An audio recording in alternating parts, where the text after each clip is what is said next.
గదిలోకి పనికిరాని అమ్మ వంటగదిలో చాకరీ చేయడానికి కావాలా? స్త్రీ లేనిదే స్త్రీ లేదు. తన భార్యను అవహేళన చేసి అశ్రద్ధ చేశాడు గనకే ఈ మణికంఠ స్వామి పుట్టాడు. మళ్ళీ ఇంటికి ఒక మణికంఠ స్వామిని పుట్టించక్కర్లేదు. స్త్రీకి ప్రథమ తాంబూలం ఇవ్వండి అయ్యప్ప స్వామి దీక్షలో. అమ్మ అయితే దీపం పెట్టాలి, చెల్లి అయితే నీకు హారతి ఇవ్వాలి, భార్య అయితే నీకు సేవ చేసి తరించాలి. నువ్వు మాల వేసుకోవడానికి గడ్డం పెంచావు, మాల వేశావు, గుడ్డలు మార్చావు, శరీరం పెంచావు, ముఖాన్ని ఇంత ముందు లేని బొట్టు పెట్టావు, టోటల్ గా నీ ఆకారం మారిపోయింది. కానీ తెల్లవారుజామున మాల వేసుకుంటాను మాత అని నువ్వు చెప్పిన వెంటనే తన ఆ మాటతోనే రోజు కట్టుకునే వాయిల చీర, రోజు ఉతికి వేసుకునే జాకెట్టు, మెడలో మాల లేదు, బట్టలు మార్చలేదు, తన శరీరంలో ఉన్న బుద్ధిని మాత్రమే మార్చి బ్రహ్మచర్య దీక్షలోకి నీకన్నా గడియ ముందే వచ్చేస్తుంది నీ ఇల్లాలు, నీ తల్లి, నీ భార్య, నీ అక్క, నీ చెల్లి. అలాంటి వారికి మనం ఏం చేయాలి? ప్రథమ తాంబూలం ఇవ్వాలి. నీకు అనేక రకాల గుర్తులున్నాయి దీక్షలో. అందుకనే ఎవరన్నా అడిగినప్పుడు నేను దీక్ష తీసుకున్నానని చెప్పకూడదంట స్వామి.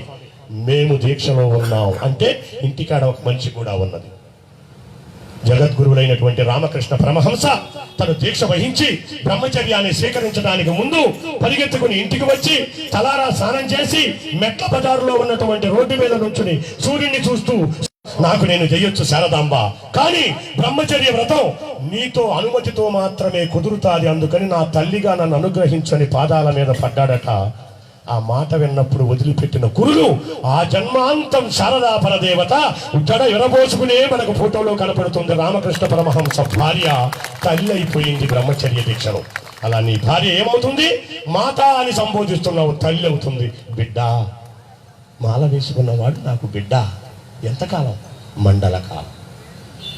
గురుముద్ర, శాస్త్రముద్ర, రుద్రముద్ర, విష్ణుముద్ర, శివముద్ర, సత్యముద్ర, కేశముద్ర, శాంతముద్ర అనబడి ఈ ముద్రమాల, ఈ 30 రూపాయల లంగియ, 3 రూపాయల మాల, 30 పైసల విభూతి చందనమా, సుబ్బారావు స్వామి, రంగారావు స్వామి, రాంబాబు స్వామి, లక్ష్మీనారాయణ స్వామి, అనేకమైన పేర్లు బదులు మీకు స్వామి జరుగుతున్నారు. మీరు అన్నవరం వెళ్ళారు, దేవుడే నువ్వే. మీరు తిరుపతి వెళ్ళారు, దేవుడే మీరే.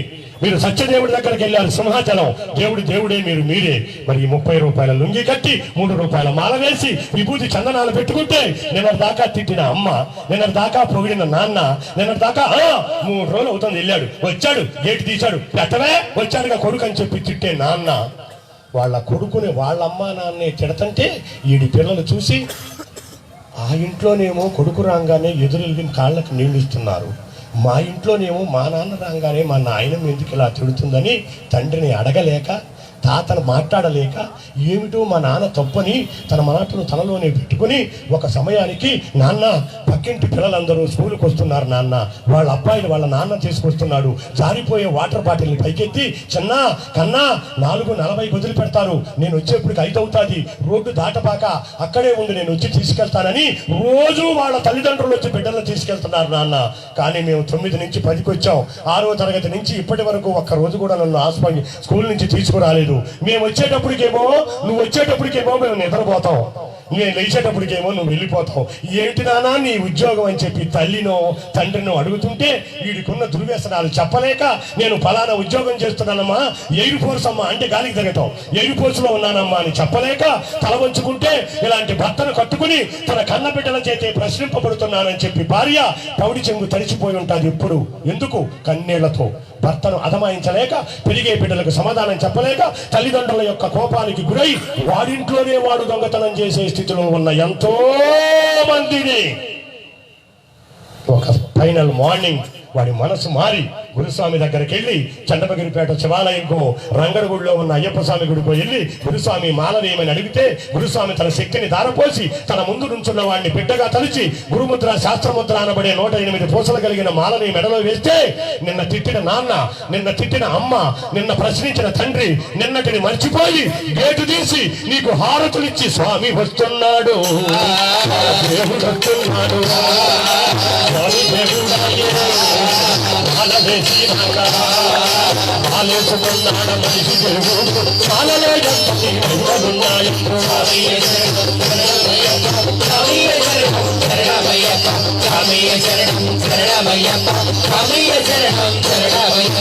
నిన్నటి వరకు నీ జీవితం వేరు, నీ మాట వేరు, నీ పలుకు వేరు, నీ తిండి వేరు, నీ నడక వేరు.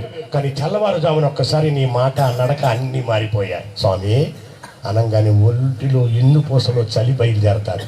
నిన్న తిట్టింది అమ్మ, ఇవాళ ఆరతిస్తుంది అమ్మ. 40 రోజులు నిన్ను దేవుణ్ణి చేసింది, 41 రోజు ఇరుముడి కట్టింది, 42 రోజు బస్ ఎక్కించింది, 49 రోజు తిరిగి ఇంటికి వచ్చారు. కర్మజాలకు ఆదివారం వస్తే ఆదివారం సాయంత్రం మాయమవుతున్నావు, మంగళవారం దాకా మళ్ళీ కనపట్టలేదు. అమ్మ అబ్బాయి ఇంటికి వచ్చాడు కదా అంటే వచ్చాడు పిన్నాం ఆదివారంగా. వాళ్ళంతా ఫోన్ చేశాడు, హలో కమింగ్ సార్ అన్నాడు. 40 రోజులు నీ మెడలో పాము లాంటి మాలతో నువ్వు దేవుడు అయ్యావు. 49వ రోజు ప్రాకుడు మెట్ల మీద జారిపడినట్టు మళ్ళీ వెళ్ళి ఆ కుట్టుకాడికి వెళ్ళి పడిపోయేవరే. మాలేసుకుంటేనేరా ఈ స్వాములు, మాల తీస్తే అందరూ ఆ స్వాములేరా అంటుంది సమాజం. మనం మారాలి మన జీవితాలు. ఒక్కసారి మాల వేసుకుంటే నీ జీవితంలో వచ్చిన చైతన్యం, ఒక్కసారి మాల వేసుకుంటే నీ జీవితంలో వచ్చిన మార్పు మెట్టు మెట్టుకు పెరిగినట్టు అలా మెట్టు మెట్టుకు పెరిగి కొబ్బరి చెట్టుగా మారి నువ్వు సమాజానికి ఉపయోగపడరా అని చెప్పి 18వ యాత్ర చేసిన వారికి కొబ్బరి చెట్టు ఇచ్చింది శబరిమల యాత్ర దీక్ష. ఆలోచించుకోండి. ఎవరు సెల్ఫ్ థింకింగ్ హయాం. అవును, నేను ఎవరు, ఎక్కడున్నాను, ఎటు పోతున్నాను. 40 రోజులు నాకు సమాజం పెద్దపీట వేసింది, మీ మెడలో దండ వేసి. 49వ రోజు మనం ఏం చేస్తున్నాం అనేది తెలుసుకున్న నాడు, నా మాటలు ఇది ఒక్కడు మారిన నాడు నా జన్మ ధన్యం. ఈ పూజ చేయించినందుకు 4 లక్షలు ఖర్చు పెట్టి వాళ్ళ జన్మ ధన్యం. చూసిన ఇనిన మీరందరి జన్మ ధన్యం. తల్లిగా మనకు అనేక సేవలు చేసి అనేక రకాలైన ఇబ్బందులకు ఎదురై అనేక రకాల ఇబ్బందుల్లో మనల్ని కాచి కాపాడి అమ్మ అమ్మా నువ్వు చేసిన బొమ్మలమమ్మ, చేసిన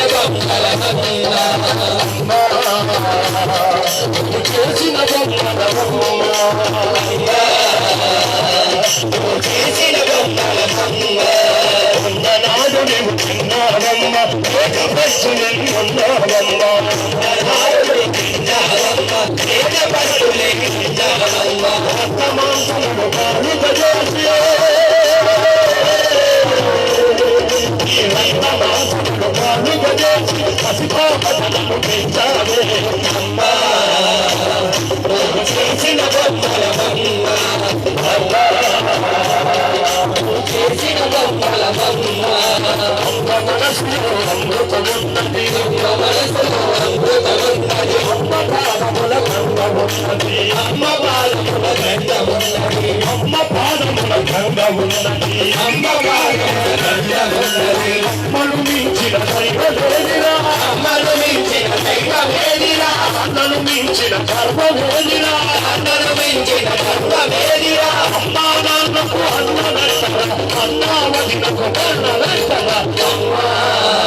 ఇల్లిని అనే రాజైనా తల్లికి పెట్టే అమ్మా అని నువ్వు పలికినప్పుడు ఆ గర్భంలో ఉన్నటువంటి కథలకి కనిపెట్టు. నువ్వు కూడా తండ్రి అయినాడు తెలుస్తాది. ఒక ఆయన భుజాల మీద ఎక్కి తిరుపతి వెళ్ళాడట. తిరుపతిలో దర్శనం చేసుకుని ధ్వజస్తంభం కాడ మొక్కటానికి వచ్చాడట. అప్పుడు పక్కన ఉన్న ఆయన అడిగాడట, ఏరా పిల్లోడా దేవుడిని బాగా చూసావా అని. చూశాను కానీ తాతయ్య, దేవుడు దర్శనమైన తర్వాత కానీ నాకు తెలియలేదు. నేను ఇప్పటి వరకు ఇంకొక అంటే నేను చాలాసార్లు చూశాను. మొదటిసారి కొడుకు వచ్చాడు కనుక వాడికి కనపడదని తన దర్శనాన్ని మానుకుని ఆ కొడుకుని భుజాలెక్కించుకున్న తండ్రులు ఎంతమంది ఉన్నారు ఈ సభలో. తండ్రులకు సలాం. అప్పుడు అనిపించింది వాడికి, ఎప్పుడు తాతయ్య దేవుణ్ణి అయితే చూశాను కానీ బయటకు వచ్చినా కానీ తెలియలేదు. ఇప్పటి వరకు నేనున్నది ఒక దేవుడి భుజాల మీదేనని. అది తండ్రిగా మనకిచ్చిన అర్హత. మీరందరూ తండ్రులయ్యారు, ఇప్పుడు తెలుస్తుంది మీకు అర్హత. కడుపు నిండా ఆకలుండి జేబు నిండా డబ్బుండి, కడుపు నిండా ఆకలుండి జేబు నిండా డబ్బుండి తినటానికి పదార్థాలు అందుబాటులో ఉన్నా కూడా నేను ఈ పూట ఇడ్లీ తినటం మానుకుంటే దొరికే 14 రూపాయలు రేపు నా బిడ్డ పెళ్లి నాటికి చక్కని పూల పంట కొనటానికి వస్తాయని చెప్పి దాచుకుని ఆ పూటకి ఆకలిని నీళ్లతో చంపుకునేవాడు రా తండ్రి అంటే. అలాంటి తండ్రి ఆశలకు ఎంతమంది బిడ్డలు గండి కొడుతున్నారు, ఎంతమంది బిడ్డలు తండ్రి మాట వింటున్నారు, ఎంతమంది బిడ్డలు తండ్రి యొక్క ఆలనా పాలనలో బతుకుతున్నారు ఆలోచించండి. ఊరికొక రామ మందిరం, సందుకొక సాయిబాబా గుడి, ఊరికొక రామ మందిరం, ప్రతి సెంటర్లోనూ ఒక దుర్గాదేవి ఆలయం, వినాయకుడి ఆలయం. ఇవి చూసుకొని మనం తొడలగొట్టుకోవాలా? ఊరు బయట పిల్లలు వదిలేసిన పెద్దల కొరకు ఏర్పాటు చేసిన ఓల్డేజ్ హోములను చూసుకొని మనం సిగ్గుపడాలా తెలియని స్థితిలో ఉంది ఈరోజు హిందూ ధర్మం. మేమొస్తున్నామని మన ధర్మాన్ని పలచన చేయడానికి, మన ధర్మాన్ని విడదీయటానికి మన మధ్యకు దూరి వారు అందరూ వచ్చేసి మా మతం గొప్పది, మా దగ్గరకు రండి అని బొట్టు తీస్తున్నారు, తీస్తున్నారు.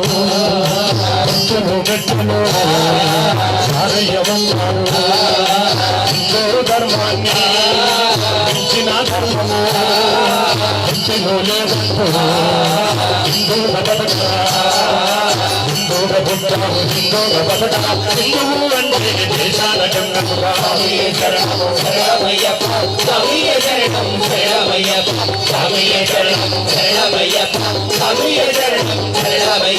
ఎక్కడో కేరళ రాష్ట్రంలో 4000 సంవత్సరాల నాడు ఆర్యాంబ శివగురువులు అనే ఒక పేద బ్రాహ్మణుల ఇంట పుట్టి కేవలం 32 సంవత్సరాలు బతికి నేను 32 ఏళ్లే బతుకుతానని ముందుగానే తెలుసుకుని బ్రహ్మరహస్యాన్ని 8వ సంవత్సరంలో బ్రహ్మగా సన్యసించి తన 32 సంవత్సరాల్లో 3 సార్లు ప్రాణగండాన్ని దాటి 32వ సంవత్సరం పూర్తవుతుంది. తెల్లారితే 33 వస్తుందనగా అందరూ చూస్తుండగా కేదారనాథ్ మంచు పర్వతాల్లో అలా సంగమంచింది కనపడకుండా మాయమైపోయి హిందూ ధర్మాన్ని రక్షించడానికి తన బ్రహ్మచర్యాన్ని స్వీకరించి అక్కడ శృంగేరి శంకర మఠంలో శారదాపీఠాన్ని మొదటి స్థానంగా, గుజరాత్లో ఉన్న ద్వారకలో ద్వారకాపీఠాన్ని 2వ స్థానంగా, బద్రీనారాయణ క్షేత్రంలో ఉన్న బద్రీనాథ స్వామిని 3వ స్థానంగా, మీ ఎన్నెముకలో వెనుకలే ఉన్నటువంటి పూరి జగన్నాథ స్వామిని 4వ స్థానంగా పెట్టి 4 పీఠాలు పెట్టి ఈ 4 పీఠాల మధ్యన ఉన్నది ఈ ప్రాంత దేశంలో, ఈ బ్రహ్మ పదార్థంలో ఈ భారతదేశానికి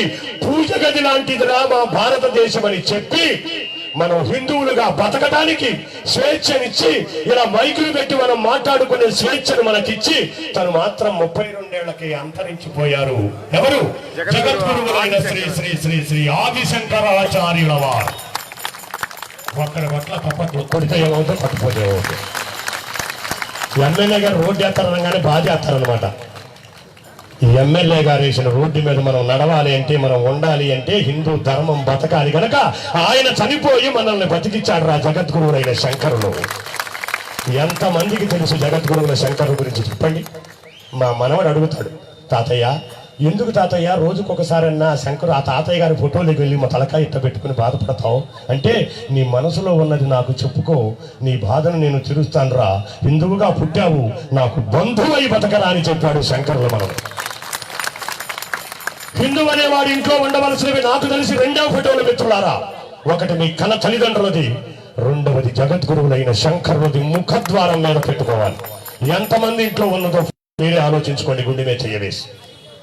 బాహుబలి తీసిన వాడినో దాంట్లో నటించిన వాడినో నీ మోటార్ సైకిల్ మీద పెట్టుకుంటావా? ఆడా నీకు హీరో మీ నాన్న కాదా? 40,000 అప్పున్నా ఇంకొక 40,000 అప్పు చేసి 10వ తరగతికి వస్తున్నాడు, పిల్లోడు చదువుకుంటానికి లేట్ అయిపోతుంది, సైకిల్ తొక్కలేకపోతున్నాడు అని తన జీవితాన్ని తన తాకట్టు దగ్గర 40,000 అప్పు తెచ్చి నీకు మోటార్ సైకిల్ కొనిచ్చి మోటార్ సైకిల్ మీద నువ్వు వెళుతుంటే వెనక నుండి తలుపు చాటు నుంచి చూసి ఆ అప్పు యొక్క నీ తండ్రి కదా నీకు హీరో తండ్రి ఫోటో ఉండాలా? పవన్ కళ్యాణ్ ఫోటోనా లేదా ఇంకొక సినిమా యాక్టర్ ఫోటో ఉండాలా? ఎవరు నీకు హీరో? ఆ హీరో ఈ హీరో కలిసేమో కృష్ణ అభిప్రాయంలో పార్టీలు చేసుకుంటారు. ఈడి పెళ్ళాం పుట్టినరోజు కాడు వడ్రాలు వేస్తాడు, ఆడి పెళ్ళాం పుట్టినరోజుకి వీడు రవ్వల నెక్లెస్ ఇస్తాడు. వాళ్ళు బాగా ఉంటారు, నువ్వు అటు నుంచి వెళ్ళు నేను ఇంటి నుంచి వస్తానంటారు, వీళ్ళు మాత్రం కొట్టుకు చేస్తా ఉంటారు. మన జీవితాలకు హీరోలు సినిమా హీరోలు కాదు మిత్రులారా. మీ తల్లి మీ తండ్రి నిన్ను మొట్టమొదటిసారి శబరిమల యాత్ర చేయించిన గురువు నీ జీవితానికి హీరో. ధర్మం సన్నగిల్లిపోతుంది. ఆవేదనతో చెప్తున్నాను, అర్థం చేసుకోండి. వస్తున్నారు పరాయి మతం వాళ్ళు వస్తున్నారు, మన మధ్యకు చొచ్చుకు వస్తున్నారు. మీ గుడికి వెళ్తే కొబ్బరికాయ కొట్టాలి 10, కానికెయ్యాలి 10, పూజారికి ఇవ్వాలి 10, 3 పదులు 30, 3 సార్లు వెళ్తే 100. ఎన్నిసార్లు నేస్తావు? 100. అదే ఆదివారం నాడు మా గుడికి మాంసం వేసి భోజనం పెడతాం, అనేక రకాలు ఇస్తాం. కానీ ఒకటి మాత్రం చేయాలి. ఏం చేయాలి? బొట్టు తీసేయాలి, వదిలేయాలి. మాకు మనలో మనకు చూపెడుతున్నారు. అవును కదా?